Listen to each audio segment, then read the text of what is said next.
How's it going, everyone? In today's video, I'll show you on how you can use the random trigger in Geometry Dash. So basically a random trigger is just a spawn trigger that basically chooses or randomize the triggers that will run. So let's say that you have two orbs right here.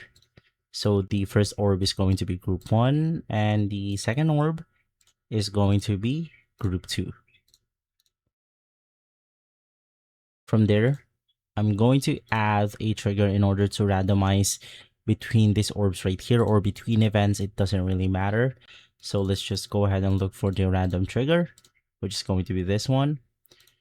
And then basically from here, I'm just going to click on edit object, and then the chance is going to be 50-50. It will trigger group 3 and group 4. Now, the reason why it's group 3 and 4, you will know later. And then in order to trigger this trigger, I'm going to select touch trigger. And the chat is going to be 50-50. I'm fine with that. And then from there, I'm actually going to initiate a move trigger in order to move this downward. So it will randomize which orb will actually go down. So with this move trigger, it's going to be group 3. And let's go ahead and copy paste, move it upwards, edit group, remove this one, and then this one is going to be group 4.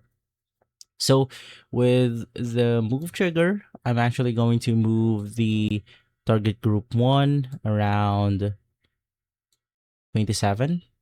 And then it's really important to choose spawn trigger. So in that way, it will actually trigger by the random trigger. So I'm mentioning trigger a lot of times. Hopefully it's not that confusing. In here, let's just do the same thing. Move it around 27 or 25, and then it will target group 2 and then spawn trigger. Now it's 50-50, so this will target group 1, target group 2, and then both of these triggers is going to be group 3 and 4, which is going to be targeted by this randomizer.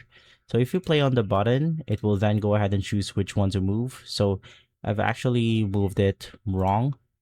So let's do something like Y. Let's go ahead and do the same thing for this one. And then let's go ahead and play.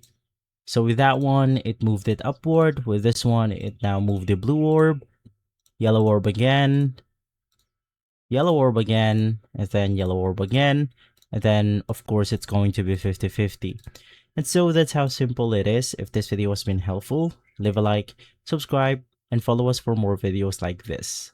Thanks for watching.